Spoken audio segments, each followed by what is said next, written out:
নেতাজি সুভাষচন্দ্র বসুকে নিয়ে বর্তমান কিছু মানুষ আছে নেতাজি সুভাষচন্দ্র বসুকে বলছে এ ছিল গাদ্দার, ব্রিটিশদের দালাল, জার্মানের পেড এজেন্ট।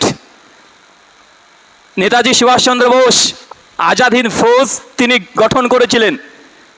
1945 সালে তিনি মৃত্যু হয়েছে বলে ঘোষণা করা হয়েছে, যেহেতু নেতাজি সুভাষচন্দ্র বসু তিনি বিমান ক্র্যাশ করে মৃত্যুবরণ করেছে, কোনো ঐতিহাসিক কোনো প্রমাণ নেই, সম্পূর্ণটাই ভুয়া।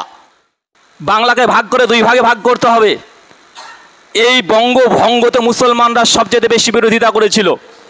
অবশ্য রবীন্দ্রনাথ ঠাকুর তিনিও বিরোধিতা করেছিলেন এবং মুসলমানরা বিরোধিতা করছে বঙ্গভঙ্গ হবে না। 1911-তে বঙ্গভঙ্গ রদ হয়ে যায়। মাথা মধ্যে সব কিলবিল করছে না এখন একসঙ্গে এতগুলো শুনে? জি না, মাথার উপর দিয়ে সব চলে যাচ্ছে? কিছু বুঝতে পারলেন কি? এই অঞ্চলগুলোতে দাওয়াতি কাজ শুরু করে দিলেন। যেমন দাওয়াতি কাজ শুরু করে দিলেন, তিতুমিরের বিরুদ্ধে দুটো দল দাঁড়িয়ে গেলেন। এক, মুসলমান আলেমরা, তারা দেখছে যে আমাদের বিরুদ্ধে বলছে, সব বেদাত বলে উড়িয়ে দিচ্ছে এরা। তিতুমিরের বিরুদ্ধে তো মুসলমানরা একটা দল। আর অপরদিকে ওই বারাসাত অঞ্চলের রাজা ছিলেন কৃষ্ণদেব, মানে রাজা কৃষ্ণদেব, তিনি ওখানকার ক্ষমতার অধীনে আসীন ছিলেন। তিনি রাজস্ব কর আদায় করতেন, জমিদার। আর ওই জমিদারের আন্ডারে তিতুমির ওইখানে থাকতেন। তো যখন এইভাবে তিতুমির মুসলমানদেরকে এভাবে ঘটনা বলতে শুরু করেছেন, যেন আপনারা অনেক সময় করেন না, একটা নতুন যদি হাদিস শোনেন বা এটা শিরিক বেদাত শোনেন, তখন জনগণকে আপনারা গিয়ে বলেন না, বলেন তো তিতুমির সৌদি আরব থেকে শিখে এসে তিনি বাংলাতে দাপিয়ে বেড়াচ্ছেন যে মুসলমানেরা, আরে এরা হিন্দুদের মতো তারা ধুতি পাঞ্জাবি পরে, আরে মুসলমানেরা এরা দাড়ি রাখে না, বরং গোপ রেখে দেয়, মুসলমান মসজিদে যায় না, মুসলমান তারা গরুর মাংসকে পবিত্র মনে করে, তারা গরুর মাংসকে বয়কট করে খায় না। মানে অনেক সমস্যা। কেননা এই যে নিম্ন শ্রেণী মুসলমান তারা সব হিন্দু থেকে এসেছে, তাই হিন্দু ধর্মের যে প্রবৃত্তি এটা তাদের মধ্যে ছিল। হিন্দুদের যে কৃষ্টি কালচার, আচার, বিবাহ শাদী সব নিয়ম তারা হিন্দুদের মতোই করত, নাম নিত শুধুমাত্র মুসলমান। কথা বুঝতে পারলেন?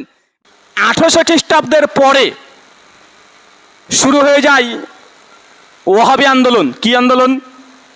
ওহাবি আন্দোলন শুরু হচ্ছে কততে? 1820। 1820 থেকে একদম 1870 কত খ্রিস্টাব্দে? দেখেন, ফকির সন্ন্যাসী বিপ্লব শেষ, মজনু শাহ, চেরাগ আলী সব মৃত্যুবরণ করে দিয়েছে, এদের আন্দোলন একদম সমাপ্তর দিকে। তার ঠিক 20 বছর পরেই ভারতবর্ষে শুরু হচ্ছে ওহাবি আন্দোলন। ওহাবি আন্দোলন শুরু হয় মূলত সৌদি আরব থেকে। কোথা থেকে? আব্দুল ওহাব নজদি, তার মাধ্যমেই ওহাবি আন্দোলন শুরু হয়। ভারতবর্ষে ওহাবি আন্দোলনের প্রথম যিনি নিয়ে আসেন সৌদি আরব থেকে, তার নাম সৈয়দ আহমেদ বেরলভি।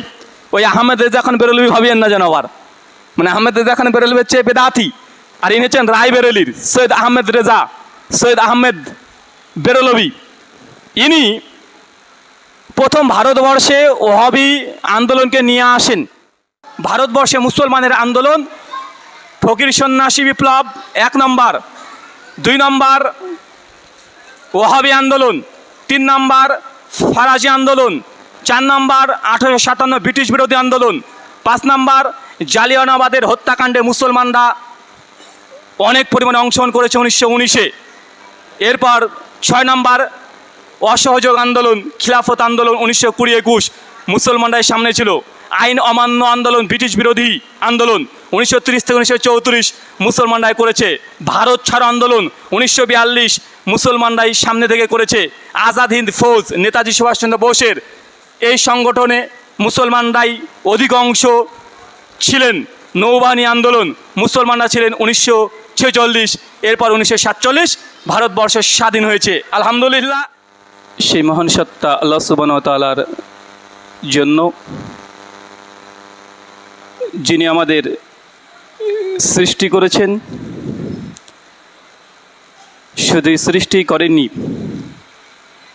সৃষ্টি করার পরেও যিনি আমাদের উম্মতে মুহাম্মাদি হিসাবে প্রেরণ করেছেন, সেই মহান সত্তা আল্লাহ সুবহানাহু ওয়া তাআলার সংক্ষিপ্ত শুকরে সুজুদ আদায় করি। তার নিজেরই শেখানো ভাষা দিয়ে সকলে এক বাক্যে পড়ি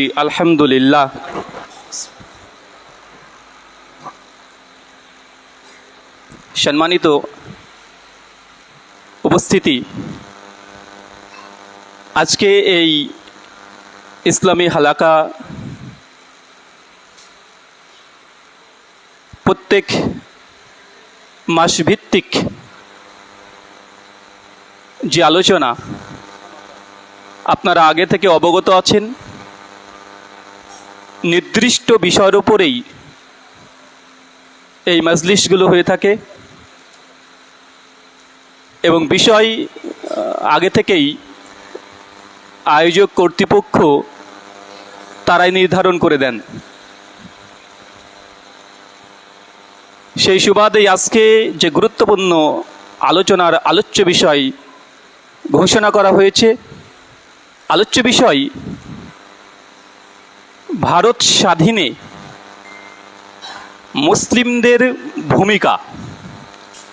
খুব গুরুত্বপূর্ণ বিষয়, যেহেতু এটা আগস্ট মাসের আজকে 4 তারিখ 2026।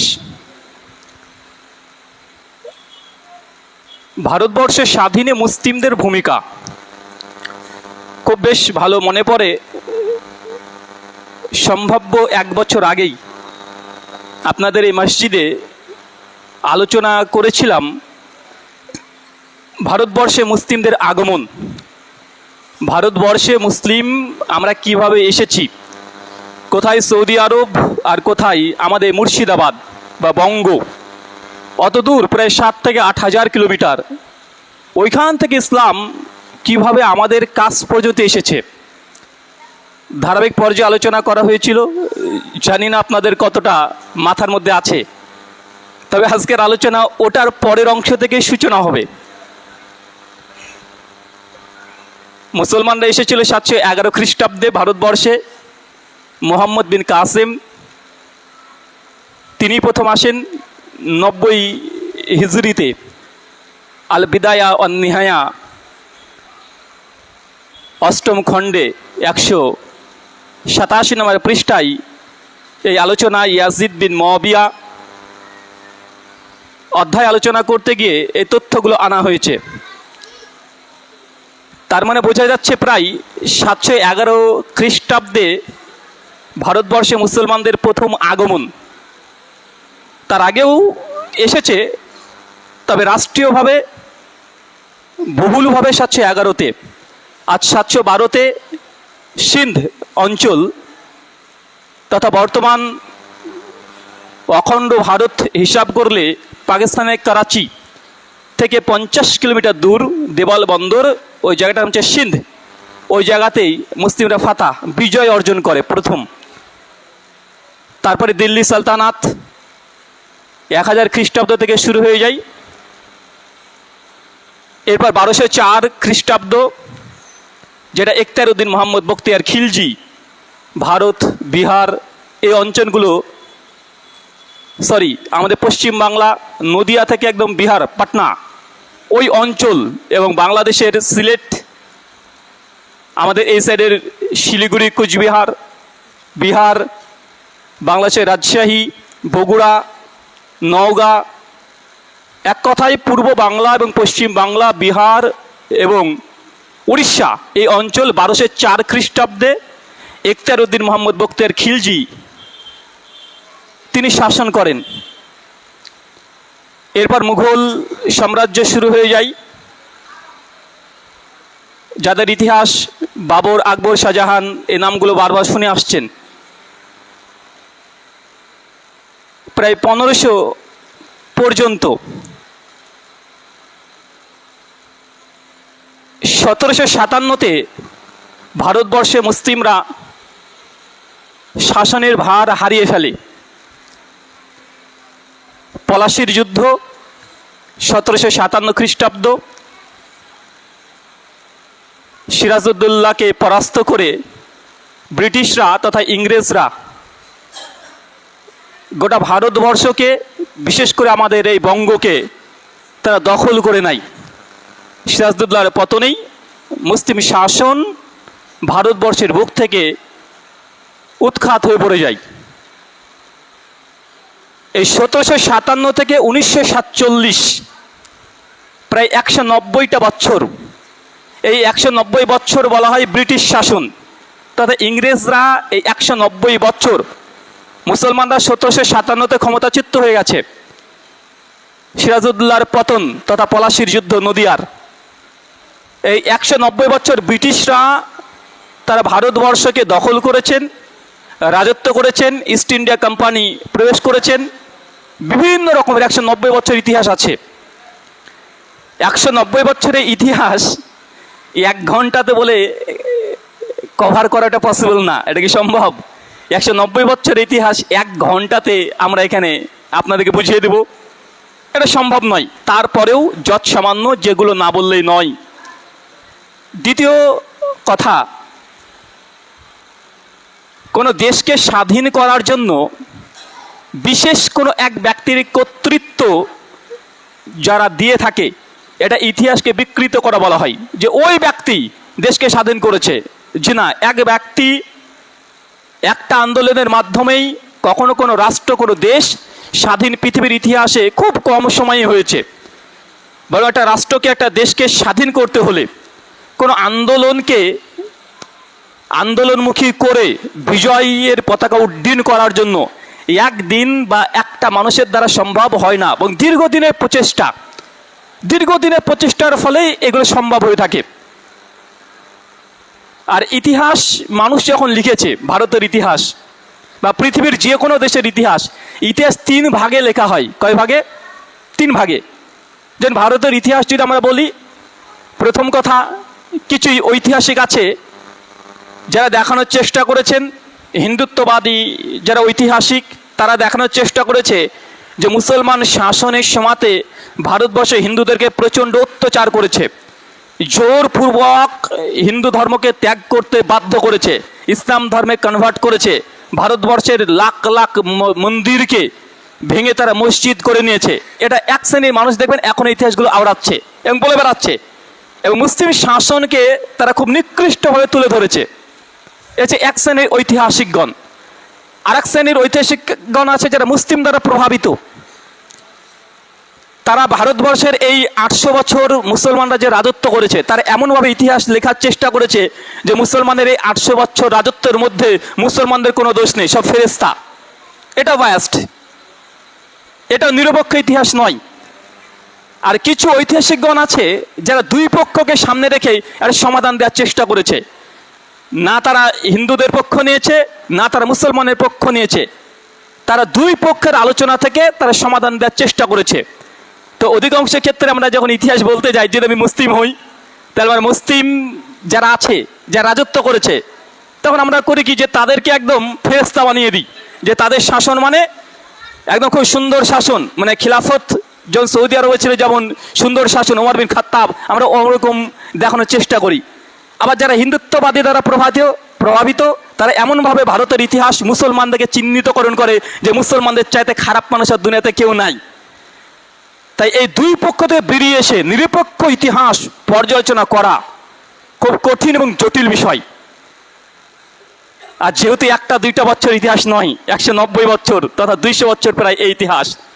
আল্লাহ সুবহানাহু ওয়া তাআলা কোরআন মাজিদ সূরা হুদ আয়াত নম্বর 120 এবং সূরা ইউসুফ সূরা 12 আয়াত নম্বর 111-তে বিভিন্ন নবী এবং রাসূলদের ইতিহাস বর্ণনা করেছেন। কমপক্ষে 25 জন, তাছাড়া নবী ছাড়াও আরও অনেকজন মহান ব্যক্তিত্বদের ইতিহাস আল্লাহ নকল করেছেন, ঘটনা বর্ণনা করেছেন। যেমন লুকমান হাকিম আলাইহিস সালাম, তার জীবনী পেয়ে যাবেন সূরা লুকমান 31 নম্বর সূরা। সূরা কাহাফের মধ্যে পড়বেন 18 নম্বর আয়াত থেকে 60 নম্বর আয়াত। খিজির আলাইহিস সালাম, অধিকাংশ মুফাসসিরদের মত অনুযায়ী খিজির তিনি কোনো পরেশগার নেককার ব্যক্তির মধ্যে সীমাবদ্ধ নয়, বরং তিনি নবী ছিলেন। এটাই জমহুর মুফাসসিরিন এবং সালাফদের এটাই মত যে না, খিজির আলাইহিস সালাম তিনি নবী ছিলেন। মুসার সঙ্গে খিজির যে ঘটনা, তা আল্লাহ সুবহানাহু ওয়া তাআলা কমপক্ষে 25 থেকে 27 জন এই মানুষের জীবনী বর্ণনা করেছেন। আর সূরা হুদের 120 নম্বর আয়াত এবং সূরা ইউসুফের 111 নম্বর আয়াত আল্লাহ এগুলো বলা পরে বলছেন যে এই যে ঘটনাগুলো বর্ণনা করলাম, নিঃসন্দেহে যারা জ্ঞানী, যারা আহলে ইলম, জ্ঞানী ব্যক্তি, তাদের জন্য শিক্ষণীয় ব্যাপার লুকায়িত আছে। তার মানে ইতিহাস থেকে আমাদের শিক্ষা নিতে হয়। কি শিক্ষা? শিক্ষা এটাই যে আমাদের পূর্ববর্তী যারা চলে গেছে, তারা যেই সমস্ত ভুল ত্রুটি করেছে, সে ভুল ত্রুটি আমাদের দ্বারা যেন আবার না হয়। মানে পূর্বে যারা রাজত্ব করেছে মুসলমান, তারা ক্ষমতায় 800 বছর ছিল। 800 বছর ক্ষমতা থাকার পরেও তারা কেন ক্ষমতাচ্যুত হয়েছে? নিঃসন্দেহে তাদের মধ্যে কোনো ভুল ত্রুটি বিচ্যুতি হয়েছে।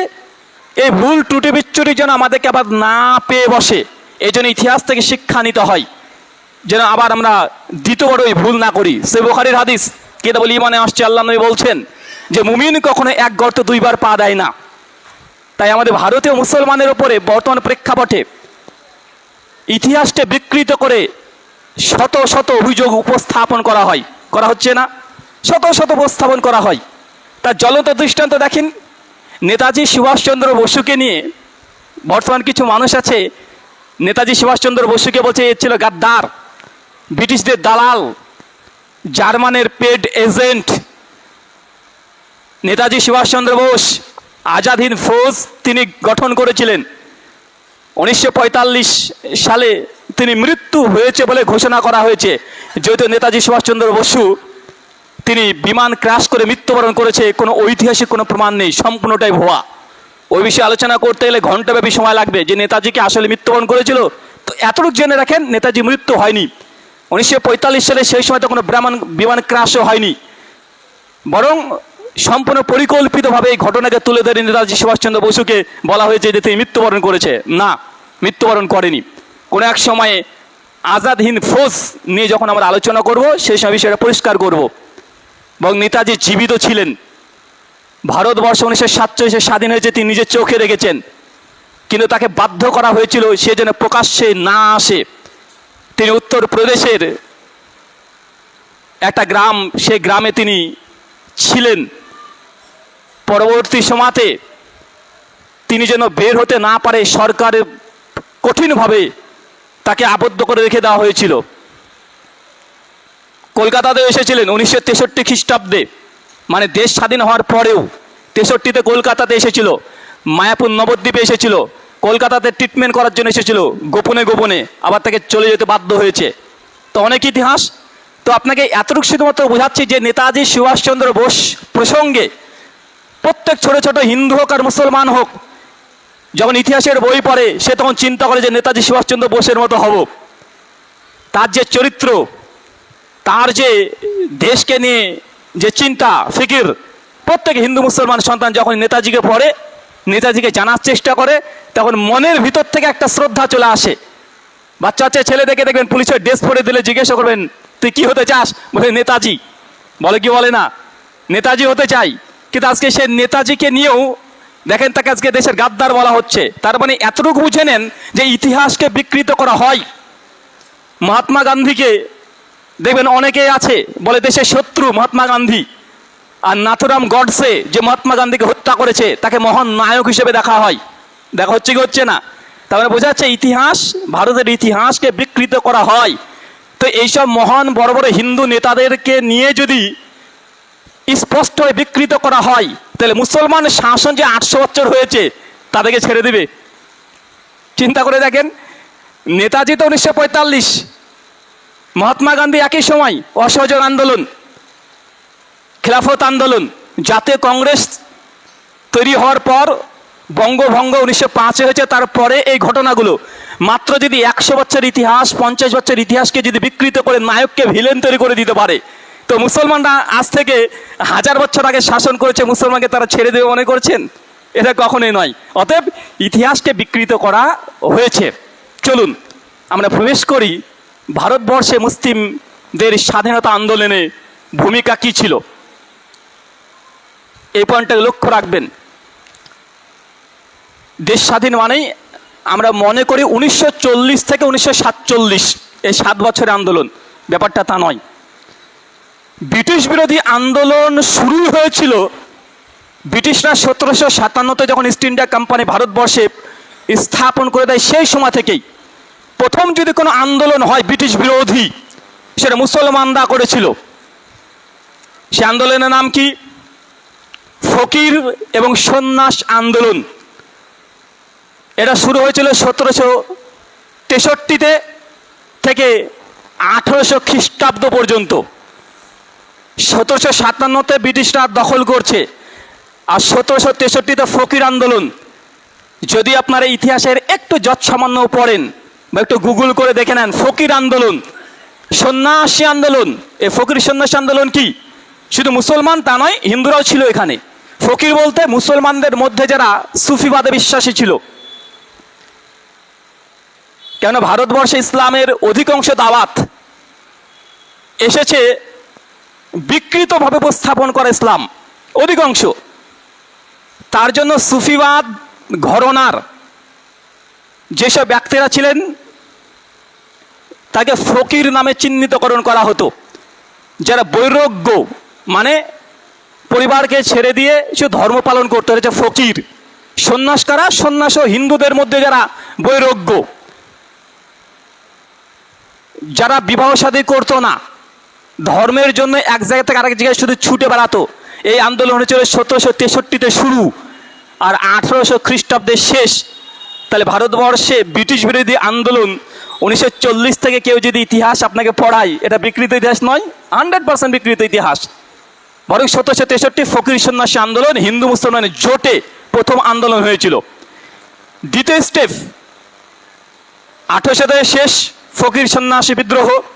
এরপর শুরু হচ্ছে ওহাবি আন্দোলন। আচ্ছা, ওহাবি নাম শুনে বুঝতে পারছেন ওহাবি কারা? ওহাবি কারা? ওহাবি আন্দোলন, ফারাজি আন্দোলন।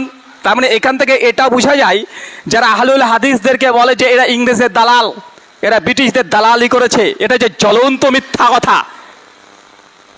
তার জ্বলন্ত প্রমাণ যারা ব্রিটিশ ভারতবর্ষকে রাজত্ব করেছে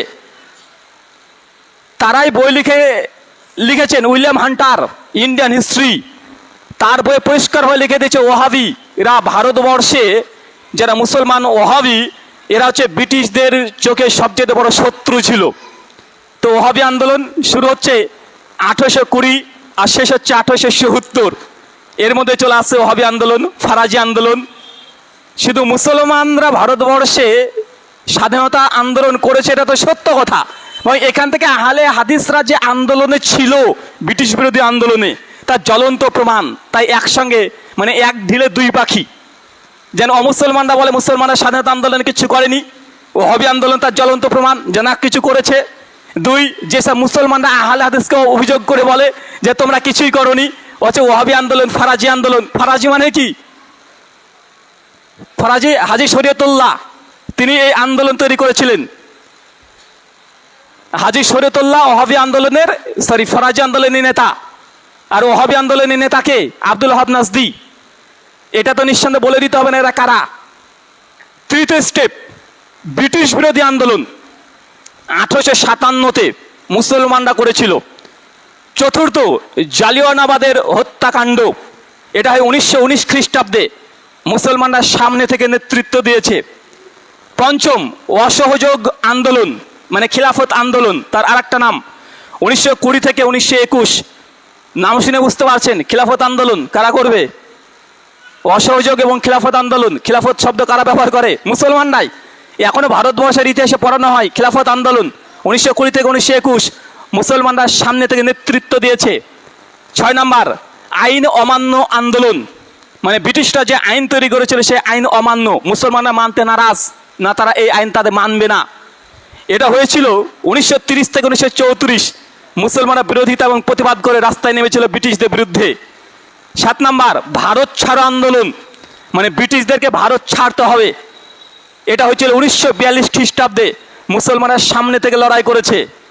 এরপর আসছে আজাদ হিন্দ ফোর্স, যেটা নেতাজি সুভাষচন্দ্র বোস তিনি তৈরি করেছিলেন।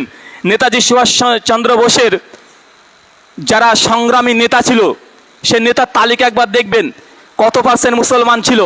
এমনকি নেতাজি যখন তিনি জার্মানে গিয়েছিলেন যুদ্ধের জন্য, সেই সময়তেও ফিরে আসার সময় হাবিবুর রহমান নেতাজির এক কথায় প্রধান খলিফার ডান হাত, নেতাজির সঙ্গেই ছিল, একসঙ্গে বিমানে সফর করেছে। তো নেতাজি সুভাষচন্দ্র বোসের যারা যোদ্ধা এবং যার সঙ্গী ছিল, সফর সঙ্গী থেকে শুরু করে সব জায়গাতে মুসলমানরাই ছিল নেতাজির সঙ্গে অধিকাংশই। এটা হচ্ছে আজাদ হিন্দ ফোর্স, এর অধিকাংশই কর্মী যারা ছিল তারা মুসলমান। এখান থেকে একটা পয়েন্ট বের হয় যারা নেতাজির বিরোধিতা করছে কেন বিরোধিতা করছে? কারণ নেতাজি এমন একজন ব্যক্তিত্ব ছিলেন যে ধর্মটাকে নিয়ে রাজনীতি করেনি, বরং হিন্দু মুসলমান একসঙ্গে নিয়ে তিনি নেতৃত্ব দিয়েছেন। আর যারা কট্টরপন্থা ছিল হিন্দুত্ববাদী, তারা এই জন্য নেতাজিকে মানতে চায় না। আর আজকেও দেখেন যারা কট্টরপন্থী, তারা নেতাজির বিরোধিতায় উলঙ্গ সমালোচনা করছে। কেন? কারণ সেই সময়তে এই নামগুলো নিলে অনেক সমস্যা হবে। শ্যামাপ্রসাদ মুখার্জি পশ্চিম বাংলার নায়ক বলা হচ্ছে এখন। এবছর প্রথম তার জন্মদিবস পালনও করা হলো, সরকারিভাবে করা হয়েছে না? শ্যামাপ্রসাদ মুখার্জির সঙ্গে নেতাজির সম্পর্ক খুব একটা ভালো ছিল না। কেন? শ্যামাপ্রসাদ মুখার্জি তিনি চেয়েছিলেন যে ধর্মের ভিত্তিতে দেশটা ভাগ হোক, ধর্মের ভিত্তিতে রাষ্ট্র পরিচালনা হোক, আর নেতাজি এটা মানেনি। নেতাজি সম্পূর্ণ সেকুলার মনোভাবের ছিলেন, তিনি সবাইকে নিয়ে চলতে চেয়েছেন। এই জন্য সেই সময়তে নেতাজির সঙ্গেই শ্যামাপ্রসাদ মুখার্জির তুমুল দ্বন্দ্ব ছিল, তুমুল দ্বন্দ্ব, আইডিওলজিক্যালি দ্বন্দ্ব ছিল। ওই দ্বন্দ্বটাকে দেখেন আজকে নতুনভাবে উস্কে দেওয়া হচ্ছে না। তার মানে এটা বুঝতে পারবেন যে আজাদ হিন্দ ফৌজে নেতাজি সুভাষচন্দ্র বসুর সঙ্গে মুসলমানরা ছিল, এটা একটা দলিল, একটা প্রমাণ। আর নেতাজির যারা বিরোধিতা করেছে আজকেও তারা বিরোধিতা করছে। তার মানে আজাদ হিন্দ ফৌজের নেতাজি সুভাষচন্দ্রের দেশ স্বাধীনে যে ভূমিকা, এর একটা ক্রেডিট মুসলমানের উপরে যাবে। যাবে কি যাবে না? অটোমেটিকই যাবে। আর যারা নেতাজির বিরোধিতা আজকেও করছে, সেই সময় তো তারা করেছিল। তার জ্বলন্ত দৃষ্টান্ত এটা একটা। এরপর নৌবাহিনী যুদ্ধ 1946, তারপরে বিক্ষিপ্ত ঘটনা অনেক ঘটেছে এর মধ্যে। যে 1946 ক্যালকাটা কিলিং সিনেমা বের হয়েছে পশ্চিমবাংলায়, কলকাতা সিনেমা বের হয়েছিল না? কলকাতা হত্যাকাণ্ড, এ তো 1 বছর আগেই। বেঙ্গল ফাইলস নাম শোনেন নাই? বেঙ্গল ফাইলস সিনেমা কি নিয়ে? 1946-এ কলকাতা দাঙ্গা, মহাদাঙ্গা। গোপাল পাঠা নাম কদিন থেকে খুব শুনছেন না? গোপাল পাঠা সেই সময়কার হিন্দু নেতাদের নেতৃত্ব দিয়েছিলেন। শাহরদি রোড চেঞ্জ করে দেওয়া হচ্ছে কেন? সেই সময় কলকাতার মুখ্যমন্ত্রী ছিলেন তিনি। 1905 বঙ্গভঙ্গ আন্দোলন, বাংলাকে ভাগ করে 2 ভাগে ভাগ করতে হবে। এই বঙ্গভঙ্গতে মুসলমানরা সবচেয়ে বেশি বিরোধিতা করেছিল। অবশ্য রবীন্দ্রনাথ ঠাকুর তিনিও বিরোধিতা করেছিলেন, এবং মুসলমানরা বিরোধিতা করছে বঙ্গভঙ্গ হবে না। 1911-তে বঙ্গভঙ্গ রদ হয়ে যায়। মাথা মধ্যে সব কিলবিল করছে না এখন একসঙ্গে এতগুলো শুনে? জি না, মাথার উপর দিয়ে সব চলে যাচ্ছে? কিছু বুঝতে পারলেন কি? মানে এতগুলো ইতিহাস, মানে কোরআন হাদিস নিয়ে তো আজকে আলোচনা নয়। আজকে তো কোরআন হাদিসের আলোচনা নয়। শেখ তিনি একটু আগেই তিনি কোরআন সুন্নাত থেকে আলোচনা করেছেন। একাধিক আলোচনা আমাদেরও পেয়ে যাবেন, সুন্নাত বিদাত, জায়েজ না জায়েজ, হালাল হারাম, শিরিক বেদাত, অনেক আলোচনা পেয়ে যাবেন। কিন্তু বিষয় ভারত স্বাধীনে মুসলিমদের ভূমিকা। আমি আগে বলেছি 200 বছরের ইতিহাস 1 ঘন্টাটা বলে কমপ্লিট করা সম্ভব নয়। তবে আপনাকে সামারি হিসাবে দেখালাম যে দেশ স্বাধীনে এই 200 বছরের মধ্যে বড় বড় কমপক্ষে 10খানা বিদ্রোহ হয়েছে। আর 10খানা বিদ্রোহের মধ্যে মুসলমানরা ভূমিকা এবং মুখ্য ভূমিকা ছিল, প্রধান ভূমিকায় তারাই পালন করেছে। চলেন আমি জাস্ট 2-3টা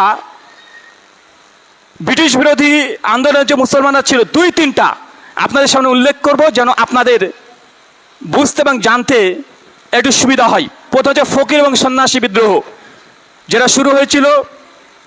আচ্ছা, আপনাদেরকে আলোচনা শেষে প্রশ্ন করব কিন্তু, আর উত্তর দিতে পারলে কি পাবেন? জি, টাকা পাবেন। 1 ঘন্টা আলোচনা শুনবেন, এই আলোচনার মধ্যে থেকে প্রশ্ন করব, আর আমি আলোচনার মধ্যে থেকে প্রশ্ন করি, এবং আপনাদেরকে টাকা দেওয়া হবে যদি অ্যান্সার করতে পারেন। চলেন, ফকির এবং সন্ন্যাসী বিদ্রোহ 1763 থেকে 1800 খ্রিস্টাব্দ। এই বিদ্রোহের দলের মূল নেতা ছিলেন, তার নাম হচ্ছে মজনু শাহ। কি নাম? মজনু শাহ। মৃত্যু 1786 খ্রিস্টাব্দে। মজনু শাহর পরেই নেতৃত্ব পায় মুসা শাহ, তিনি মৃত্যুবরণ করেন 1792-এ। এরপর চেরাগ আলী মৃত্যুবরণ করেন 1794 সালে। এখন এদের বিষয়ে সংক্ষিপ্ত বর্ণনা। এই যে মজনু শাহ, ইনি বর্তমানে বাংলাদেশের বগুড়া জেলা, বগুড়া মানে আমাদের মুর্শিদাবাদ জলঙ্গি চেনেন তো, জলঙ্গি পার করলে বাংলাদেশের রাজশাহী পড়বে, রাজশাহীর পরে নাটোর, তারপরে বগুড়া। তো বগুড়া জেলার মস্তানগড় নামক একটা জায়গা আছে, ওইখানে তিনি ব্রিটিশ বিরোধী আন্দোলনের জন্য দুর্গ তৈরি করেছিলেন এবং মানুষকে সচেতন করেছিলেন যে ব্রিটিশরা আমাদের ওপরে ব্যবসা করব নাম করে ভারতবর্ষ দখল করেছে। তাদের বিদ্রোহ করার জন্য তিনি নিজেই সেই সময়তে অনেক জনগণকে সচেতন করেছিলেন। সেটা বগুড়া জেলা থেকে প্রথম শুরু হয়। কেন করলেন? কারণ এটা যখন ব্রিটিশ ইংরেজরা ক্ষমতায় আসলেন, ইস্ট ইন্ডিয়া কোম্পানির মাধ্যমে যত রাজস্ব মানে সরকারের ট্যাক্স, জনগণের কাছে ট্যাক্স নেওয়া হয় না, এই ট্যাক্স এটা ব্রিটিশ তথা ইংরেজরা ছাড়া কারো খাতে যাবে না, মানে তারাই সমস্ত নেবে কর, যত রকমের কর, নীল কর থেকে শুরু করে কৃষক কর থেকে শুরু করে সব কর ব্রিটিশ ইংরেজ তারা রাজস্ব আদায় করবে। তো এই সময়তে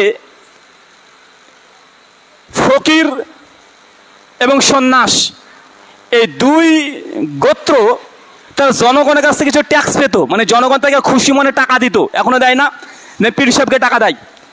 অনেক ঠাকুর পণ্ডিত আছে দেখবেন, তারা দেখবেন তাদেরকে টাকা দেয়, তাদের খানকাতে তাদের মাজারে টাকা দেয় না? তো সেই সময়তে এইভাবে এই ফকির এবং সন্ন্যাসদেরকে জনগণ এমনি টাকা দিত।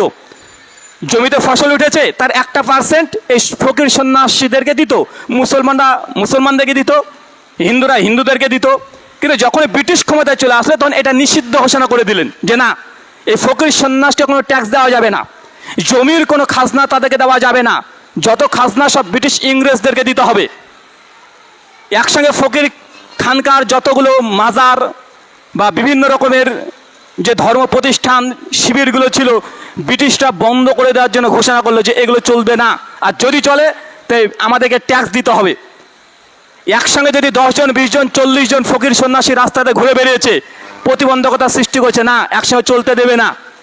কেন? কারণ তারা দেখছে যে এরা জনগণকে আকৃষ্ট করে, এদের কথায় জনগণ প্রভাবিত হয়ে যায়, এদের এক কথাতে হাজার হাজার লাখ লাখ মানুষ জনগণ এক জায়গাতে হয়ে যায়। তো ব্রিটিশ ইংরেজরা তখন মনে করছে যে না, এদের জন্য তাদের রাজত্ব করতে সমস্যা হচ্ছে, তার জন্য তাকে কোণঠাসা করার জন্য সমস্ত খানকা যা ছিল, যত রকমের ধাম মন্দির ছিল, এগুলোকে বন্ধ ঘোষণা করার সরকারি ফারমান জারি করে।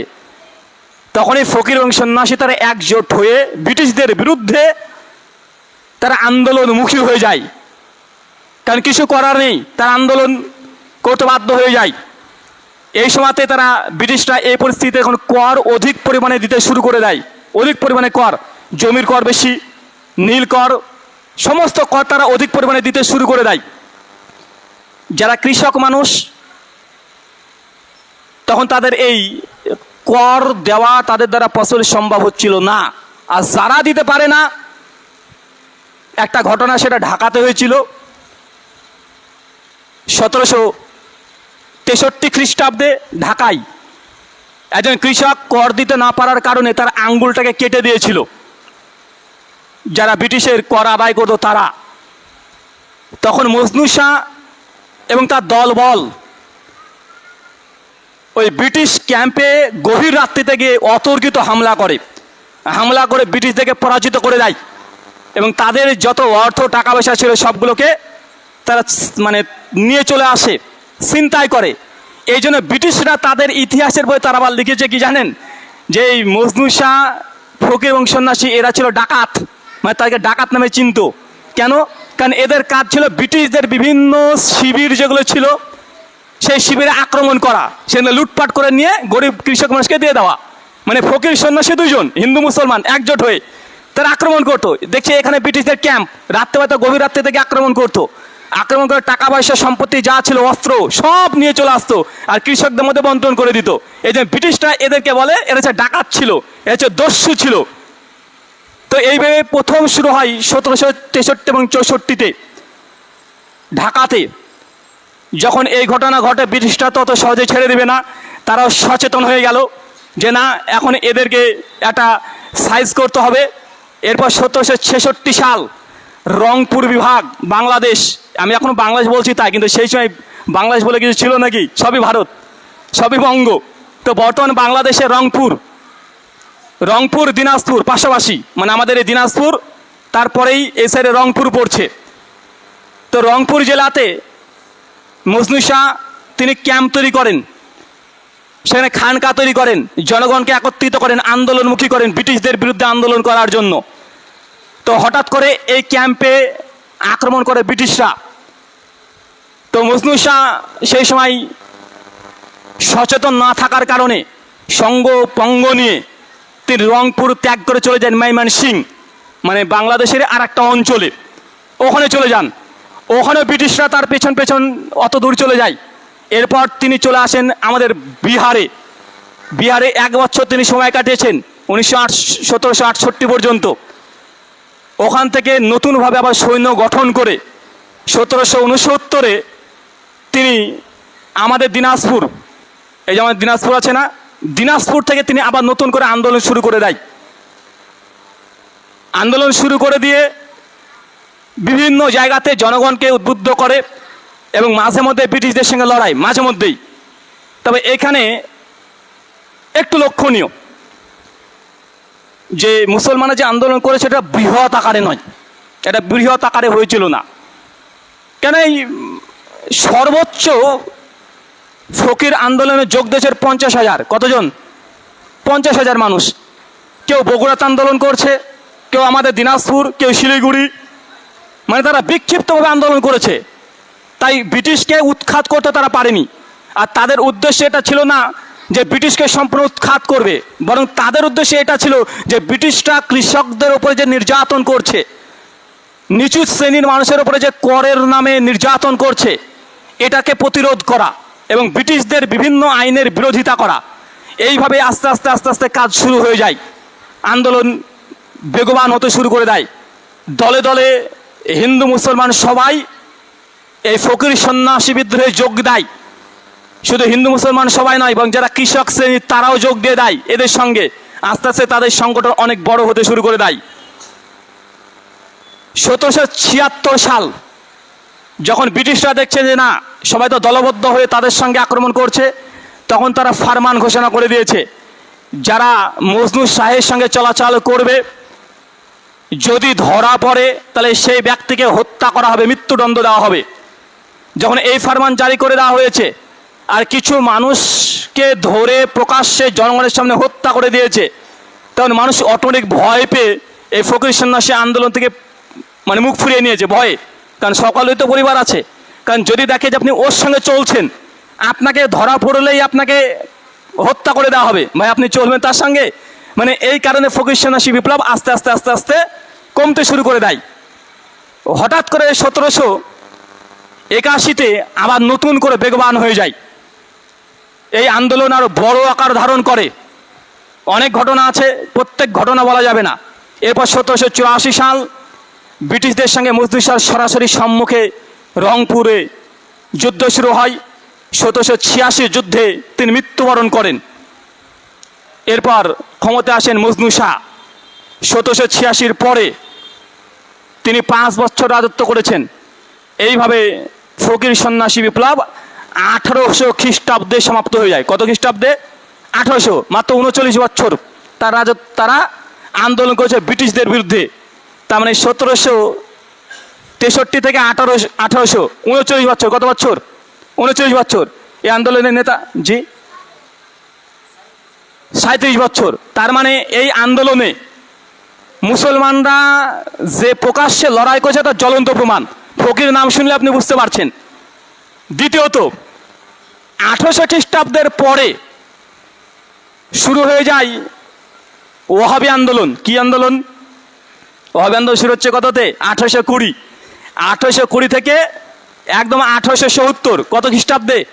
দেখেন, ফকির সন্ন্যাসী বিপ্লব শেষ, মজনু শাহ চেরাগ আলী সব মৃত্যুবরণ করে দিয়েছে, এদের আন্দোলন একদম সমাপ্তর দিকে। তার ঠিক 20 বছর পরেই ভারতবর্ষে শুরু হচ্ছে ওহাবি আন্দোলন। ওহাবি আন্দোলন শুরু হয় মূলত সৌদি আরব থেকে। কোথা থেকে? আব্দুল ওহাব নজদি, তার মাধ্যমেই ওহাবি আন্দোলন শুরু হয়। ভারতবর্ষে ওহাবি আন্দোলনের প্রথম যিনি নিয়ে আসেন সৌদি আরব থেকে, তার নাম সৈয়দ আহমেদ বেরলভি। ওই আহমেদ রেজা খান বেরলভি ভাবিয়েন না যেন আবার, মানে আহমেদ রেজা খান বেরলভির চেয়ে বেদাতি, আর ইনি হচ্ছেন রায় বেরেলির সৈয়দ আহমেদ রেজা, সৈয়দ আহমেদ বেরলভি। ইনি প্রথম ভারতবর্ষে ওহাবি আন্দোলনকে নিয়ে আসেন। আর আব্দুল আজিজ মুহাদ্দিস দেহলভি, প্রথম নাম কি বললাম? সৈয়দ আহমদ বেরলভি, তিনি ওহাবি আন্দোলন তিনি প্রচার করেন। আর আব্দুল আজিজ মুহাদ্দিস দেহলভি ইনি হচ্ছেন শেখ শাহুল্লাহ মুহাদ্দিস দেহলভির মানে সন্তান।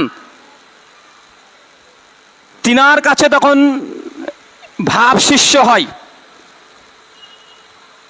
সৈয়দ আহমদ এই ওহাবি আন্দোলনের নেতৃত্ব দিয়েছে একদম দিল্লি কেন্দ্রিক, উত্তরপ্রদেশ, জৌনপুর, ওই অঞ্চলগুলোতে। এখন আমাদের এই বাংলাতে আসেনি ওহাবি আন্দোলন। কোন দিকে চলছে? ওই উত্তরপ্রদেশ, ওই কেন্দ্রিক, মুম্বাই, দিল্লি, ওই অঞ্চল কেন্দ্রিক। সৈয়দ আহমেদ এরপরে হজে যায় 1822-এ। কত সালে? 1822। 1822-এ গিয়ে হজ করেন এবং আব্দুল ওহাব নাজদির সঙ্গে হজে গিয়ে মুলাকাত করেন। তার কাছে বিভিন্ন কিতাব বইপত্র সংগ্রহ করেন, তার কাছে কিছুদিন লেখাপড়া করেন। তার চিন্তা চেতনা সব ওই সৌদি আরবে গিয়ে তিনি আরও মজবুত হয়ে চলে আসেন। ভারতবর্ষে তখন চলে আসেন 1823 খ্রিস্টাব্দে। এসে তারপর তিনি একটা বই লিখলেন, তারগিবুল জিহাদ, যে ভারতবর্ষে এখন বর্তমান ব্রিটিশরা শাসন করছে, এই ভারতবর্ষে এখন দারুল আমান আর নেই, এখন দারুল হারবে পরিণত হয়েছে। অতএব ব্রিটিশদেরকে যে কোনোভাবে দেশ থেকে উৎখাত করতে হবে। প্রথম তিনি বই রচনা করেছেন সৈয়দ আহমেদ বেরলভি। কে ছিলেন? মুসলিম তো ছিলেন, তারপরে কে বলেন তো কে? পিওর আহলে হাদিস, সাফি মানহাজের একজন আব্দুল ওহাব নাজদি রাহিমাহুল্লাহর ভাব শিষ্য। তিনি হজ করে আসার পরে তিনি এই আন্দোলন আরো বেগবান করতে শুরু করে দেয় এবং তিনি আন্দোলন দুইভাবে করে। এক, মুসলিম সমাজের মধ্যে শিরিক বিদাতের ব্যাপারে তিনি কট্টর ভূমিকা পালন করতে শুরু করে দেয়, মানুষকে, জনগণকে তিনি দিনের পথে নিয়ে আসার চেষ্টা করেন। আর অপরদিকে দেশের মধ্যে সেই শিখ যারা ছিলেন তারা নেতৃত্ব দিচ্ছে ওই জায়গাগুলোতে।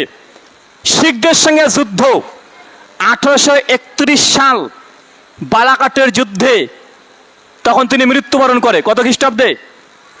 1831। রঞ্জিত সিং তার সঙ্গে লড়াই করেন, লড়াই করে পরাস্ত হয়ে তিনি মৃত্যুবরণ করেন তথা শহীদ হয়ে যান। আল্লাহ তাকে শহীদ হিসেবে কবুল করুক, আমিন। এর মধ্যে একটা ঘটনা ঘটে গেছে, ওটা তো ওই কেন্দ্রিক। অপরদিকে আমাদের পশ্চিম বাংলা, উত্তর 24 পরগনা, চেনেন তো? উত্তর 24 পরগনা কলকাতার পাশে, উত্তর দিকে উত্তর 24 পরগনা, বারাসাত নাম শুনেছেন? বাদুরিয়া নাম শুনেছেন? বাদুরিয়া মানে ওই যে হেদাতুল ইসলাম বক্তা আছে না, তার বাড়ি, মুমতাজ বক্তা আছে, তার বাড়ি বাদুরিয়া। ওই বাদুরিয়ায় একজন ব্যক্তি 1800 সেই সময়ের দিকে জন্ম, তার নাম হচ্ছে মীর নেসার আলী ওরফে তিতুমির। নাম শুনেছেন? জি, তিতুমির তখন আমাদের পশ্চিম বাংলায়। দেখেন আন্দোলন কিভাবে ছড়ছে। সৈয়দ আহমেদ বেরলভি তিনি ইউপি কেন্দ্রিক আন্দোলন করছে, ওহাবি আন্দোলন এদিকে একদম গরম করে ফেলেছে, শিখদের সঙ্গে লড়াই করছে, কারণ ওইদিকে শিখরা ক্ষমতায়। আর বাংলাতে তখন ক্ষমতায় আছে হিন্দুত্ববাদীরা, তার রাজস্ব আদায় করছে। ব্রিটিশরা ক্ষমতায় আছে, কিন্তু ব্রিটিশরা ক্ষমতায় থাকলেও রাজস্ব দায়ভার ছিল পুরো হিন্দুদের হাতে। আর মুসলমানরা ছিল কৃষক। মুসলমানরা কি ছিল? তারা কৃষক। কেন? কারণ মুসলমানরা কৃষক এই জন্য ভারতবর্ষের, কারণ মুসলমান ভারতবর্ষের অধিকাংশই তার শূদ্র থেকে এসেছে, নিচু জাতি থেকে এসেছে। তারা কনভার্টেড, তারা হিন্দু থেকে মুসলমান হয়েছে। উঁচু বর্ণের মানুষ হিন্দু থেকে মুসলমান হয়নি, সব নিচু বর্ণের। তারা হিন্দু থেকে মুসলমান হয়েছে, তারা কৃষক শ্রেণীর। তাই আমাদের এই বাংলাতে দেখবেন যারা মুসলমান তারা খুবই হতদরিদ্র, তারা কৃষক, তারা জমিতে নাঙ্গল দেয়।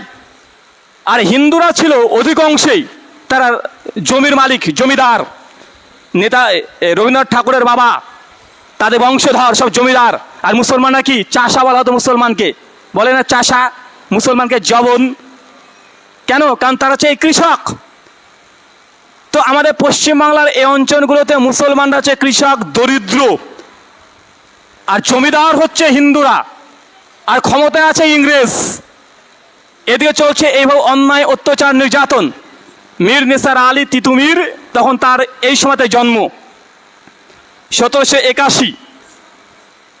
তিনি ছোট থেকেই খুব বুদ্ধিমান, আরবি, উর্দু, ফার্সি, বাংলা 5টা ভাষার উপরে পাণ্ডিত্য অর্জন করেছেন। বড় মাপের আলেম মীর নিসার আলী।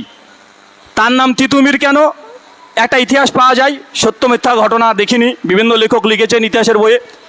ছোটবেলাতে খুব মরণ রোগে ব্যাধিতে আক্রান্ত হয়েছিলেন। তো সেই সময়কার যারা কবিরাজ ছিলেন তারা একটা ফল পাতা রস খেতে দিয়েছেন, যেটা বিষাক্ত তিতো, ভয়ঙ্কর তিতো। তো তিতুমির দীর্ঘদিন ধরে তিতো জিনিস খেয়েছিলেন, দীর্ঘদিন ধরে, মানে কোনো রকমের মানে ওয়াক থ্রু করা বাদ দিয়ে, মানে হাসি মুখেই তিতো খাবার খেয়েছিলেন দীর্ঘদিন ধরে। তারপর তিনি সুস্থ হয়েছিলেন। তো মানুষ, গ্রামের মানুষ এই যে তার নাম রেখেছে তিতুমির। কেন? কারণ তিতোকে জয় করেছে, এই যে তিতুমির তার নাম রাখা হয়েছিল। কিন্তু তার মূল নাম হচ্ছে মীর নিসার আলী। কলকাতাতে লড়াই প্রতিযোগিতা, কুস্তি লড়াই আগে হতো না, কাবাডি, কুস্তি লড়াই। তো কলকাতাতে সে সময় কুস্তিতে সবচেয়ে বিখ্যাত ব্যক্তির নাম ছিল আবেদ আলী। আবেদ আলীর সঙ্গে কুস্তিতে নেমে তিতুমির তাকে পরাস্ত করে দেয়। মানে সবচেয়ে জনপ্রিয় শক্তিশালী ব্যক্তিকে তিতুমির লড়াই করে পরাস্ত করে দেয়। তখন তিতুমিরের নাম শক্তিমান, আমরা যেমন বলি না ব্যাম্বীর যোদ্ধা, লড়ুক, এই নামে গোটা পশ্চিম বাংলায় আস্তে আস্তে তার নাম ছড়িয়ে পড়ে যে আবেদ আলীকে হারিয়ে দিয়েছে তিতুমির। এই জন্য তিতুমিরকে দিল্লি থেকে ডাকা হয়, রাজ দরবার ব্রিটিশরা ডাকে, যে রাজ দরবারে বডিগার্ড হিসাবে, পাহারাদার হিসাবে। তারপর তিনি চলে যান দিল্লিতে, 4-5 বছর ওখানে থাকেন। আর যখন দিল্লিতে চলে গেছেন তখন ওই যে সৈয়দ আহমেদ বেরলভী, তার যে ওহাবী আন্দোলনের আভাস ওইদিকে চলছে, তিনি যৎ সামান্য সেই সময় কিছু কিছু শুনেছেন, কিছু কিছু পেয়েছেন। তারপর 1822 সালে তিতুমির তিনি চলে যান একদম সৌদি আরবে হজ করতে, 1822-এ। আর সৌদি আরবে হজ করতে গিয়ে সৈয়দ আহম্মদের সঙ্গে সাক্ষাৎ হজে। দীর্ঘ 5 বছর তিনি তখন সৌদি আরবে ছিলেন তিতুমির। সৈয়দ আহমেদের সঙ্গে সাক্ষাৎ হয়, তার কাছ থেকে ওহাবী আন্দোলন যেটা বলছে বর্তমান, আসলে এটা কোরআন সুন্নাহর আন্দোলন, সমাজ সংস্কার, শিরিক বেদাতকে উৎখাত করা, দারুল আমান তৈরি করা, এই সব জিনিসগুলো ওখান থেকে তিনি শিখে তখন তিনি চলে আসেন আমাদের আবার কলকাতায় 5 বছর পর। চিন্তা করতে পারছেন? তার মানে বোঝা যাচ্ছে যে হজ সফরে গিয়ে দুজন মানুষ আব্দুল ওহাব নাসির দাওয়াত পেয়ে হেদায়েত পেয়েছে। এক হচ্ছে সৈয়দ আহমদ ওই সাইডে, আর একটা তিতুমির আমাদের এই বাংলাতে। যখন চলে আসলেন তিতুমির এসে তখন প্রকাশ্যে জনগণের সামনে ঘোষণা করতে শুরু করে দিলেন যে মুসলমানকে দাড়ি বড় করতে হবে, গোপকে হিন্দুদের মতো বড় বড় করা যাবে না, গোপকে ছোট করতে হবে, মসজিদে প্রকাশ্যে আজান দিতে হবে, ধুতি পরা আর যাবে না, মুসলমানের নাম মুসলমানের মতো রাখতে হবে, আরবি নাম রাখতে হবে, মুসলমান মসজিদে আসবে, সালাত আদায় করবে, যে নামাজে মসজিদে আজানে পড়ে আসবে না তাকে সমাজ থেকে বহিষ্কার করা হবে। কারণ তিনি সব দর্শন, কোরআন সুন্নাহর কথা, শিরিক বেদাত সব শিখে এসেছেন 5 বছর ধরে। এসে তিনি তখন কট্টরভাবে এই অঞ্চলগুলোতে দাওয়াতি কাজ শুরু করে দিলেন। যখন দাওয়াতি কাজ শুরু করে দিলেন, তিতুমিরের বিরুদ্ধে 2টো দল দাঁড়িয়ে গেলেন। এক, মুসলমান আলেমরা, তারা দেখছে যে আমাদের বিরুদ্ধে বলছে, সব বেদাত বলে উড়িয়ে দিচ্ছে এরা। তিতুমিরের বিরুদ্ধে তো মুসলমানরা একটা দল। আর অপরদিকে ওই বারাসাত অঞ্চলের রাজা ছিলেন কৃষ্ণদেব, মানে রাজা কৃষ্ণদেব, তিনি ওখানকার ক্ষমতার অধীনে আসীন ছিলেন। তিনি রাজস্ব কর আদায় করতেন, জমিদার। আর ওই জমিদারের আন্ডারে তিতুমির ওইখানে থাকতেন। তো যখন এইভাবে তিতুমির মুসলমানদেরকে এভাবে ঘটনা বলতে শুরু করেছেন, যেন আপনারা অনেক সময় করেন না, একটা নতুন যদি হাদিস শোনেন বা এটা শিরক বেদাত শোনেন, তখন জনগণকে আপনারা গিয়ে বলেন না, বলেন তো তিতুমির সৌদি আরব থেকে শিখে এসে তিনি বাংলাতে দাপিয়ে বেড়াচ্ছেন যে মুসলমানেরা, আরে এরা হিন্দুদের মতো তারা ধুতি পাঞ্জাবি পরে, আরে মুসলমানেরা এরা দাড়ি রাখে না, বরং গোপ রেখে দেয়, মুসলমান মসজিদে যায় না, মুসলমান তারা গরুর মাংসকে পবিত্র মনে করে, তারা গরুর মাংসকে বয়কট করে খায় না, মানে অনেক সমস্যা। কেননা এই যে নিম্ন শ্রেণী মুসলমান তারা সব হিন্দু থেকে এসেছে, তাই হিন্দু ধর্মের যে প্রবৃত্তি এটা তাদের মধ্যে ছিল। হিন্দুদের যে কৃষ্টি কালচার, আচার, বিবাহ শাদী সব নিয়ম তারা হিন্দুদের মতোই করতো, নাম নিত শুধুমাত্র মুসলমান। কথা বুঝতে পারলেন? মানে তারা আমল আকিদা কিচ্ছু বুঝতো না। আর সেই সময় এত অ্যাভেলেবেল বাংলাতে আর হাদিস গ্রন্থ অনুবাদ হয়নি, কোরআন তাফসীর তো নাই, এত মাদ্রাসাও তো নাই যে জনগণকে মানুষ শিক্ষা দিয়ে দিবে যেটা সুন্নাত এটা বিদাত। মানে শুধু কালেমা পড়ে মুসলমান হচ্ছে মুসলমান, কিন্তু কৃষ্টি কালচার, বিবাহ শাদী, নিয়ম, চলাফেরা, আদান প্রদান সব কিছু হিন্দুদের মতো। কেন? হিন্দু থেকে তারা এসেছে। কিন্তু তিতুমির এসে প্রথম এই আন্দোলন করলেন সমাজ সংস্কার, তাই মুসলমান আলেমরা তার বিরোধিতা করতে শুরু করলেন। অপরদিকে ব্রিটিশরা সেই সময়তেই তিতুমিরের বিরুদ্ধে রাজা কৃষ্ণচন্দ্র রায় একটা ফরমান ঘোষণা করেছিলেন।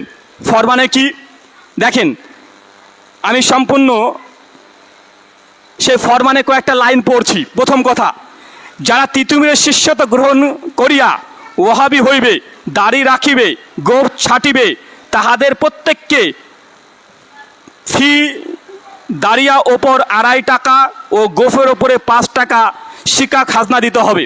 মানে সেই সময়কার রাজা কৃষ্ণচন্দ্র রায় তিনি ফরমান ঘোষণা করলেন, কারণ এখানে তিতুমির বলছে দাড়ি রাখতে হবে, গোপকে রাখা যাবে না, কারণ মুসলমানরা এটা হিন্দুদের মতো রাখতো। তিতুমিরের বিরুদ্ধে তখন এই জমিদার তখন ফতোয়া জারি করে দিলেন যে যারা তিতুমিরের সঙ্গী হবে, যারা দাড়ি রাখবে, গোপকে ছোট করবে, গোপ রাখবে না, দাড়ি যদি রাখে 2.5 টাকা করে কর দিতে হবে মাসে, আর গোপ যদি ছেড়ে ফেলে 5 টাকা লাগবে। কথা বুঝতে পারলেন? মানে মুসলমানদের ওপরে সেই সময় ফতোয়া জারি হয়ে গেল। 2, মসজিদ যদি কেউ তৈরি করে, যদি কাঁচা মসজিদ তৈরি করে তাহলে 5 টাকা মাসে ট্যাক্স দিতে হবে, আর যদি পাকা মসজিদ তৈরি করে তাহলে 1000 টাকা দিতে হবে। মানে মসজিদ তৈরির ওপরে নিষেধাজ্ঞা জারি করে দিল। আপনি মনে করছেন আজকের ঘটনা হয়ে গেল? আজকে মনে করছেন না রে ভাই, এটা তিতুমিরের সময়তে, ওই সময়তেও রাজা কৃষ্ণচন্দ্র রায় তিনি এই ফরমান জারি করেছিলেন ব্রিটিশদের সহযোগিতা নিয়ে। 3, পিতামাতা আত্মীয় স্বজন সন্তানের যে নাম রাখিয়া আছে সেই নাম পরিবর্তে যারা অ্যারাবিক, আরবি, ফার্সি নাম রাখবে তাদের 50 টাকা খাজনা দিতে হবে মাসে। চিন্তা করতে পারছেন? মানে আগে মুসলমান হিন্দুতে মুসলমান হয়েছে, নাম সে গণেশ, গণেশই আছে, মানে নাম যা তাই আছে, নাম পরিবর্তন করেনি, মানে হিন্দুদের নামগুলো রেখে দিয়েছে। তো তিতুমির এসে বলছে এসব নাম রাখা যাবে না, নাম সুন্দর রাখতে হবে, কোরআন হাদিস মোতাবেক নাম রাখতে হবে। তো মুসলমানরা তখন নাম পরিবর্তন করতো তিতুমিরের কাছে এসে, যে কোন নাম রাখবো। বাচ্চা জন্মগ্রহণ করতো, তিতুমিরের কাছে আসতো যে নাম রেখে দেন। অনেক মুসলমানের নাম পরিবর্তন করে দিয়েছে তিতুমির। তখন এই বাদশাহ কৃষ্ণচন্দ্র তিনি বলছেন না, নাম যদি চেঞ্জ করে দেয় তাহলে 50 টাকা জরিমানা করা হবে সেই ব্যক্তির, জনগণের উপরে। 4, যদি কেউ গো হত্যা করে, আজকে দেখছেন না, এটা আজকের ঘটনা নাই, 1831 সেই সময়তেও গো হত্যা নিষেধ জারি করেছিল কৃষ্ণচন্দ্র, এবং বলছে যে গো হত্যা করবে যদি ধরা পড়ে তাহলে তার দক্ষিণ হস্ত মানে ডান হাত কেটে নেওয়া হবে। এটা তিতুমিরের সময় হয়েছিল। 5, যে ব্যক্তি ওয়াহাবি তিতুমিরকে নিজ বাড়িতে আশ্রয় দিবে, মানে তিতুমিরকে যদি নিজ বাড়িতে আশ্রয় দেয় তাহলে তার শিরচ্ছেদ করা হবে। এই 5টা ফরমান রাষ্ট্রীয় ঘোষণা করে দেওয়া হয়। কার বিরুদ্ধে? কার বিরুদ্ধে? মীর নিসার আলী তিতুমির। বলেন তো তিতুমির কে ছিল? মুসলমান। মুসলমান তো বটেই, সঙ্গে সঙ্গে কি কে? আহলুল হাদিস, শিরিক বিদআতের উৎখাতকারী। তিতুমিরের সঙ্গে লড়াই, দ্বিমুখী লড়াই শুরু হয়ে গেল। 1, ব্রিটিশ এবং হিন্দু যারা জমিদার ছিল তারা বিরোধীরা চলে এসেছে এক শ্রেণীর, আর মুসলমান আলেম যারা যারা শিরক বেদাত নিয়ে ব্যস্ত আছে তারাও তখন তিতুমিরের বিরুদ্ধে চলে গেল। তিতুমির সঙ্গে আছে কে? সঙ্গে আছে গ্রামের গরিব চাষা কৃষকেরা, শুধু মুসলমান নয়, হিন্দুরাও। কারণ হিন্দু উঁচু বর্ণে যারা আছে তারা জমিদার, কিন্তু নিচু বর্ণে যারা আছে তারা কি? তারা কৃষক। কিন্তু তিতুমির সবার জন্য কৃষক আন্দোলনের নায়ক হিসাবে তিনি বিভিন্ন সময় ব্রিটিশদের বিরুদ্ধে আন্দোলন শুরু করে দিয়েছে, রাধাকৃষ্ণচন্দ্রের বিরুদ্ধে আন্দোলন শুরু করে দিয়েছে। সেই সাথে বাঁশের কেল্লা নাম শুনেছেন না? তিনি বাঁশের কেল্লা তৈরি করেছেন যুদ্ধ করার জন্য, জনগণকে সচেতন করে বাঁশের কেল্লাতে আর্মি একদম সৈন্যবাহিনী রেডি করেছিলেন। রাজা কৃষ্ণচন্দ্র যখন তিতুমিরের সঙ্গে পারে না, ব্রিটিশদের সহযোগিতা নাই, যে আমার দ্বারা সম্ভব হচ্ছে না তিতুমিরকে ঠেকানো, আপনি আমাদেরকে ফোর্স দেন, তখন ইংরেজ ব্রিটিশরা তখন রাজা কৃষ্ণচন্দ্রকে সৈনিক দিয়ে ফোর্স দিয়ে সহযোগিতা করে। আর সৈনিক ফোর্স মানে বড় বড় কামান, অত্যাধুনিক যন্ত্র, আধুনিক অস্ত্র, এগুলো দিয়ে তিতুমিরের সঙ্গে তখন বাঁশের কেল্লা, তাদের হাতে বাঁশের কেল্লা মানে এই বাঁশ দিয়ে তৈরি এইসব জিনিস, আর এদের হাতে কামান, বন্দুক। ভাই পারবে? যুদ্ধে পারা সম্ভব? যুদ্ধে পারে নাই। অবশেষে তিতুমির যুদ্ধে পরাস্ত হয়। তিতুমিরের সম্পূর্ণ যে অভিযান এটা ধূলিসাৎ করে দেয় ব্রিটিশদের সহযোগিতায় সেই সময়কার হিন্দু জমিদার রাজা কৃষ্ণচন্দ্র। মাঝখানে দুটো কথা, মাঝখানে যখন এই ফরমান জারি করে দেওয়া হয় যে মসজিদ তৈরি করা যাবে না, তিতুমির তখন তিনি প্রতিবাদ করে ওঠেন, মুসলমানদেরকে তখন সঙ্গে সঙ্গে বিভিন্ন জায়গাতে এগুলো প্রচার করেন, এবং রাজা কৃষ্ণচন্দ্র মুসলমানদের একটা মসজিদে আগুন ধরিয়ে দেয়, আগুন দিয়ে দাও দাও করে জ্বলিয়ে দেয়, মুসলমানরা গর্জে ওঠে। তখন কৃষ্ণচন্দ্রের সঙ্গে সম্মুখে লড়াই করার পরে রাজা কৃষ্ণচন্দ্রের বাহিনীকে তিতুমির পরাস্ত করে ছেড়ে দেয়। এরপর আবার লড়াই শুরু হয়ে যায়, গরুর মাংস নিষেধ। তিতুমির বলছে না এটা হালাল খাবার, কেন নিষেধ করা হবে, আমরা এই নিষেধ মানি না। এটা নিয়েও রাজা কৃষ্ণচন্দ্রের সঙ্গে লড়াই হয়। সেই সময়তে মুসলমানদেরকে বদনাম করার জন্য রাজা কৃষ্ণচন্দ্র নিজেই মন্দিরের মধ্যে গরুর মাথার যে শিং এটাকে রেখে দিয়ে এসেছিলেন। এটা নিয়ে হিন্দু মুসলমানের মধ্যে দাঙ্গা লেগে যায়, মুসলমান হিন্দুর সঙ্গে লড়াই শুরু হয়ে যায়, যেটা আজকে এখনও দেখতে পাচ্ছেন না? ভাই আপনাকে কবেকার ইতিহাস বলছি বলেন তো? 1831-32-50, মানে আজ থেকে প্রায় 200 বছর আগে ঘটনা ঘটেছে। শেষ না? মানে আজ থেকে 200 বছর, আজকে যে ঘটনাগুলো দেখছেন না, এটা আজ থেকে 200 বছর আগে মুসলমানদের উপরে হয়েছে সেম ঘটনা, একটু মানে ভেরিফাই করে একটু নতুন চেহারাতে আসছে। তো এতগুলো ঘটনা বলার মূল কারণ, এতদূর পর্যন্ত ভারতবর্ষে মুসলমানের আন্দোলন, ফকির সন্ন্যাসী বিপ্লব 1 নম্বর, 2 নম্বর ওহাবি আন্দোলন, 3 নম্বর ফরাজি আন্দোলন, 4 নম্বর 1857 ব্রিটিশ বিরোধী আন্দোলন, 5 নম্বর জালিয়ানওয়ালাবাগের হত্যাকাণ্ডে মুসলমানরা অনেক পরিমাণে অংশগ্রহণ করেছে 1919-এ। এরপর 6 নম্বর অসহযোগ আন্দোলন, খিলাফত আন্দোলন 1920-21, মুসলমানরাই সামনে ছিল। আইন অমান্য আন্দোলন, ব্রিটিশ বিরোধী আন্দোলন 1930-1934 মুসলমানরাই করেছে। ভারত ছাড়ো আন্দোলন 1942 মুসলমানরাই সামনে থেকে করেছে। আজাদ হিন্দ ফৌজ নেতাজি সুভাষচন্দ্র বোসের এই সংগঠনে মুসলমানরাই অধিকাংশ ছিলেন। নৌবাহিনী আন্দোলন মুসলমানরা ছিলেন 1946। এরপর 1947 ভারতবর্ষ স্বাধীন হয়েছে। আলহামদুলিল্লাহ, যদিও ভারতবর্ষ স্বাধীন হয়েছে, কিন্তু আপনি কতটুকু স্বাধীন হয়েছেন, কতটুকু নিজেকে মনে করছেন যে আপনি স্বাধীন, এটা একটু চিন্তার বিষয়। তা আমি মনে করি ভারতবর্ষে মুসলমান মূলত স্বাধীন হয়নি। ব্রিটিশদের অধীনে যেমন মুসলমানরা ছিল, এখনও মুসলমানরা তেমনই আছে, ক্ষমতা পরিবর্তন হয়েছে। যদি কেউ স্বাধীন হয়েছে আমাদের হিন্দু দাদারা, কারণ দীর্ঘদিন মুসলমান শাসনের অধীনে ছিল, ব্রিটিশদের শাসনের অধীনে ছিল, এখন তারা হিন্দু শাসকদের অধীনে আছে। তো মূলত স্বাধীন কাদের? স্বাধীন কারা হয়েছে? স্বাধীন তারাই হয়েছে। এখন আপনি কি স্বাধীন মনে করছেন নিজেকে? কতটুকু স্বাধীন হয়েছেন আল্লাহু আলাম। তারপরেও আলহামদুলিল্লাহ, আল্লাহ সুবহানাহু ওয়া তাআলা আমাদের এই পূর্বের ইতিহাস যে সমস্যা আমাদের সালাফগণ করে গেছেন, এই ইতিহাস থেকে শিক্ষা নিতে হবে। ইতিহাস থেকে শিক্ষা নিয়ে মুসলমানের উপরে যে অত্যাচার, মুসলমানের উপরে যে নির্যাতন করা হচ্ছে, এগুলোর সমাধান কল্পে আল্লাহ সুবহানাহু ওয়া তাআলা যেন আমাদেরকে সহজ সমাধান দেয়, এই দোয়া, এই প্রার্থনা করতে হবে। আজকে মতো আমরা এখানেই আলোচনার পরিসমাপ্তি ঘটাচ্ছি। ওয়ামা আলাইনা ইল্লাল বালাগ। সুবহানাকা আল্লাহুম্মা বিহামদিক, ওয়া আশহাদু আল্লা ইলাহা ইল্লা আনতা আস্তাগফিরুকা ওয়া আতুবু ইলাইক। আসসালামু আলাইকুম ওয়া রাহমাতুল্লাহি ওয়া বারাকাতুহু।